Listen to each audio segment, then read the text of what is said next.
Hello बंधु बान्धवीসকল welcome to my channel. আজি আপোনালোকক আসাম জিকে অন্য এটা ভিডিওলৈ স্বাগতম জনাইছো। আজিৰ ভিডিওটো বহুতে ইম্পৰ্টেন্ট হ'ব বন্ধু বান্ধৱীসকল, কম্পিটিটিভ এক্সামৰ কাৰণে খুব ইম্পৰ্টেন্ট হয়। সো আপোনালোকে ভিডিও স্কিপ নকৰি হেকলৈ চাই থাকিব আৰু এনে ধৰণৰ জেনাৰেল নলেজ সমূহ পাবলৈ চেনেলটোক সাবস্ক্ৰাইব কৰি ৰাখিব। সো বন্ধু বান্ধৱীসকল বলক ভিডিওটো আৰম্ভ কৰো। সো আজিৰ ভিডিওৰ প্ৰথমটো কোৱেশ্চন হৈছে আপোনালোকৰ বাবে যে আৰ্যসকল ভাৰতলৈ আহিছিল। তাৰ মানে আৰ্যসকল ভাৰতত কৰ পৰা আহিছিল? উত্তৰটো হ'ব মধ্য এছিয়া। যেহেতু ইয়াতে চাৰিটা উত্তৰ আছে, সঠিক উত্তৰটো হ'ব মধ্য এছিয়াৰ পৰা আৰ্যসকল ভাৰতবৰ্ষলৈ আহিছিল। তাৰ পিছত 2 নম্বৰ যেটো প্ৰশ্ন হেটো আছে গৌতম বুদ্ধৰ জন্ম হৈছিল। গৌতম বুদ্ধৰ জন্ম ক'ত হৈছিল? এনসাৰ হ'ব ডি নম্বৰ লুম্বিনী পাৰ্ক। এইটো হ'ব শুদ্ধ উত্তৰ। তাৰ পিছত 3 নম্বৰ যেটো কোৱেশ্চন আছে হেটো আছে দাস ৰাজবংশৰ প্ৰতিষ্ঠাপক কোন আছিল? তাৰ মানে দাস ৰাজবংশৰ প্ৰতিষ্ঠাপক আছিল। ইয়াতে 4টা উত্তৰ আছে, 4টাৰ ভিতৰত আপোনালোকক যিকোনো এটা উত্তৰ হ'ব। সো উত্তৰটো হ'ব বি নম্বৰ, মই মাৰ্ক কৰি দেখাই দি আছো, কুতুব উদ্দিন আইবাক। সো বন্ধু বান্ধৱীসকল দাস ৰাজবংশৰ প্ৰতিষ্ঠাপক কোন আছিল? কুতুব উদ্দিন আইবাক। তাৰ পিছত ভাৰতৰ প্ৰথম মোগল সম্ৰাট কোন আছিল? ইয়াৰ উত্তৰটো এ নম্বৰেই হ'ব বাবৰ। এটা আমি সকলোৱে কম বেছি গম পাও যে ভাৰতৰ প্ৰথম মোগল সম্ৰাট আছিল বাবৰ। তাৰ পিছত 5 নম্বৰ যেটো কোৱেশ্চন আছে এটো কোৱেশ্চন আছে আপোনাৰ ভাৰতীয় জাতীয় কংগ্ৰেছৰ প্ৰথম সভাপতি কোন আছিল? এতে স্পষ্টভাৱে লিখা আছে যে ভাৰতৰ জাতীয় কংগ্ৰেছৰ সভাপতি কোন আছিল? ইয়াৰ উত্তৰটো হ'ব সি নম্বৰ উমেশ চন্দ্ৰ বেনাৰ্জী। তাৰ পিছত 6 নম্বৰ যেটো কোৱেশ্চন নিম্নলিখিত কোনটো আমাৰ সৌৰজগতৰ আটাইতকৈ গৰম গ্ৰহ? এইটোৰ এনসাৰ শুক্ৰ হ'ব, যেটো আছে বি নম্বৰত। ইয়াতে 4টা গ্ৰহৰ নাম আছে বুধ, শুক্ৰ, মঙ্গল আৰু শনি। যেহেতু এনসাৰটো বি নম্বৰ হয়, সো বন্ধু বান্ধৱীসকল ইয়াৰ এনসাৰটো হ'ব বি নম্বৰ, শুক্ৰ গ্ৰহ পৃথিৱীৰ আটাইতকৈ গৰম। তাৰ পিছত 7 নম্বৰ যেটো কোৱেশ্চন আছে কোৱেশ্চনটো আছে পৃথিৱীৰ দ্বিতীয় দীৰ্ঘতম নদী কোনখন? পৃথিৱীৰ আটাইতকৈ দীৰ্ঘতম নদী সকলোৱে গম পায় যে নীল নদী, কিন্তু কিছুমানে আকৌ নাজানে যে দ্বিতীয়টো বৃহত্তম নদী কোনটো। সেইটো আছে আমাৰ এনসাৰটো হ'ব সি নম্বৰ, সেইটো আছে আমাৰ এমাজন নদী। এমাজন হৈছে পৃথিৱীৰ দ্বিতীয় বৃহত্তম নদী। সো বন্ধু বান্ধৱীসকল মই এতিয়া আপোনালোকক মাৰ্ক কৰি দেখাই দিলো। ইয়াৰ যেটো উত্তৰ হ'ব পৃথিৱীৰ দ্বিতীয় বৃহত্তম নদী হৈছে আমাজন নদী। তাৰ পিছত 8 নম্বৰ যেটো প্ৰশ্ন আছে হেটো আপোনাৰ আছে কোনটো পৃথিৱীৰ আটাইতকৈ গভীৰ হ্ৰদ? ইয়াতে স্পষ্ট লিখা আছে যেটো এ নম্বৰ, হেটো শুদ্ধ উত্তৰ হ'ব বৈকাল। বৈকাল হৈছে পৃথিৱীৰ আটাইতকৈ গভীৰ হ্ৰদ। ইয়াতে মই মাৰ্ক কৰি আপোনালোকক দেখাই দিলো। বন্ধু বান্ধৱীসকল এতিয়া মই আপোনালোকক 9 নম্বৰ কোৱেশ্চনটো পঢ়ি শুনাই দি আছো। 9 নম্বৰ যেটো কোৱেশ্চন হেটো হৈছে কানাডাৰ ৰাজধানী কি? এতে স্পষ্টভাৱে 4টা উত্তৰ আছে লিখা আছে। সো 4টাৰ 3টা ভুল উত্তৰ আৰু শুদ্ধ উত্তৰটো আপোনাৰ এ নম্বৰত যেটো আছে অটোৱা। কানাডাৰ যেটো ৰাজধানী তাৰ নাম আছে অটোৱা। সো বন্ধু বান্ধৱীসকল এতিয়া আকৌ 10 নম্বৰ প্ৰশ্নত আহিছো। বাংলাদেশৰ মুদ্ৰা কি? 4টা অপচন আছে, এটা হৈছে ডলাৰ আৰু এটা হৈছে টাকা আৰু এটা হৈছে দিৰহাম আৰু এটা হৈছে টকা। সো বন্ধু বান্ধৱীসকল ডলাৰ হৈছে আমেৰিকাৰ ক্ষেত্ৰত আৰু দিৰহাম হৈছে আৰৱীয় ক্ষেত্ৰত। সো ইয়াৰ শুদ্ধ উত্তৰটো হ'ব বি নম্বৰ টাকা। বাংলাদেশৰ মুদ্ৰাক টাকা হিচাপে গণনা কৰা হয়। তাৰ পিছত আপোনালোকৰ যেটো 11 নম্বৰ কোৱেশ্চন হেটো হ'ব বাগদাদ কোন নদীৰ পাৰত অৱস্থিত? বাগদাদ এখন নগৰ হয়।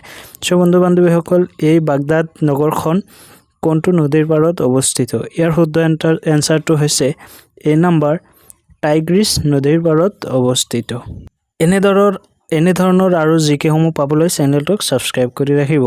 সো এতিয়া 12 নম্বৰ কোৱেশ্চনৰ দিকে আগবাঢ়িছো। 12 নম্বৰ কোৱেশ্চনটো আছে কোনখন নদীক বংগৰ দুখ বুলি কোৱা হয়? ইয়াতে 4টা উত্তৰ আছে। ইয়াৰ ভিতৰত সি নম্বৰ অপচন যেটো আছে দামোদৰক বংগৰ দুখ বুলি কোৱা হয়। কোনখন নদীক বংগৰ দুখ বুলি কোৱা হয়? ইয়াৰ উত্তৰ হ'ব দামোদৰ।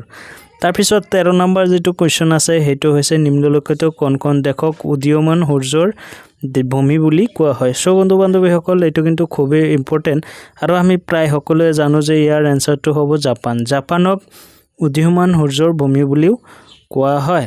সো বন্ধু বান্ধৱীসকল এইটো কিন্তু খুবই ইম্পৰ্টেণ্ট আপোনালোকে মনত ৰাখিবলৈ চেষ্টা কৰিব তাৰ পিছত তলফালে যেটো 14 নম্বৰ কোৱেশ্চন হয় হেতু আছে কৰ্ণাক ইয়াৰ বাবে বিখ্যাত কৰ্ণাক কিহৰ বাবে বিখ্যাত বন্ধু বান্ধৱীসকল ইয়াৰ যেটো উত্তৰ হেতু ডি নম্বৰত আছে ডি নম্বৰ হৈছে সূৰ্য মন্দিৰ কৰ্ণাক সূৰ্য মন্দিৰৰ বাবে বিখ্যাত হয় সো বন্ধু বান্ধৱীসকল আগলৈ এনে ধৰণৰ জেনাৰেল নলেজৰ বিষয়ে ভিডিঅ' পাবলৈ চেনেলটোক সাবস্ক্ৰাইব কৰি ৰাখিব তাৰ পিছত 15 নম্বৰ যেটো কোৱেশ্চন আছে নিম্নলিখিত কোনখন সমুদ্ৰ বন্দৰ নহয় ইয়াতে চাৰিটা উত্তৰ আছে সো বন্ধু বান্ধৱীসকল চাৰিটা কিন্তু শুদ্ধ নহয় ইয়াতে এনসাৰটো হ'ব ভুৱনেশ্বৰ যেহেতু ভুৱনেশ্বৰ সমুদ্ৰ বন্দৰ নহয় তাৰ পিছত 16 নম্বৰ কোৱেশ্চনটো আপোনাৰ হৈছে ৰাজঘাট কিয় বিখ্যাত বন্ধু বান্ধৱীসকল এইটো মনত ৰাখিব যেহেতু ইয়াত মহাত্মা গান্ধীৰ সমাধি দিয়া হৈছে ইয়াতে মনত ৰাখিব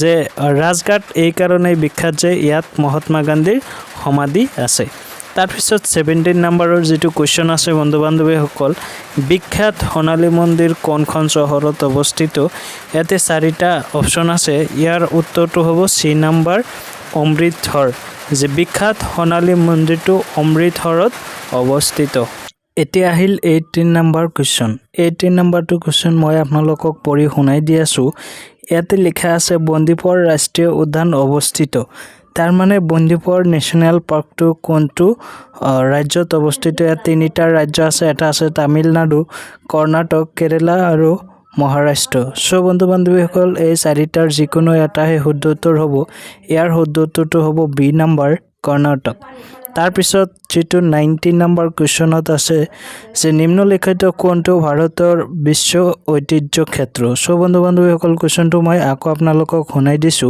যে নিম্নলিখিত কোনটো ভাৰতৰ বিশ্ব ঐতিহ্য ক্ষেত্ৰ সো ইয়াৰ উত্তৰ হ'ব এ নম্বৰ কাজিৰঙা ৰাষ্ট্ৰীয় উদ্যান কাজিৰঙা নেশ্যনেল পাৰ্ক হৈছে আপোনাৰ ভাৰতৰ ঐতিহ্য ক্ষেত্ৰ তাৰ পিছত 20 নম্বৰ যেটো কোৱেশ্চন হেতু আছে আপোনাৰ যে ভাৰতৰ প্ৰথম ৰাষ্ট্ৰপতি কোন আছিল এটো কিন্তু বহুত গুৰুত্বপূৰ্ণ কোৱেশ্চন হয় সো বন্ধু বান্ধৱীসকল এটো আপোনালোকে মুখস্থ ৰখাৰ চেষ্টা কৰিব মনত ৰাখিবলৈ চেষ্টা কৰিব সো ভাৰতৰ প্ৰথম ৰাষ্ট্ৰপতি আছিল ডক্টৰ ৰাজেন্দ্ৰ প্ৰসাদ তাৰ পিছত 21 নম্বৰ যেটো কোৱেশ্চন আছে নিম্নলিখিত কোনটো আন্দামান আৰু নিকোবৰ দ্বীপপুঞ্জৰ ৰাজধানী সো বন্ধু বান্ধৱীসকল ইয়াতেও চাৰিটা উত্তৰ আছে ইয়াৰ যিকোনো এটাহে শুদ্ধ উত্তৰ হ'ব শুদ্ধ উত্তৰটো হ'ব সি নম্বৰ পৰ্ট ব্লেয়াৰ ইয়াতে হ'ব পৰ্ট ব্লেয়াৰ সো বন্ধু বান্ধৱীসকল ইয়াতে আপোনালোকে চাব পাৰে মই আকৌ কৈ দি আছো যেটো আনসাৰ মই আকৌ কৈ দি আছো এইটো হ'ব পৰ্ট ব্লেয়াৰ এতিয়া মই আপোনালোকক মাৰ্ক কৰি দেখাই দিম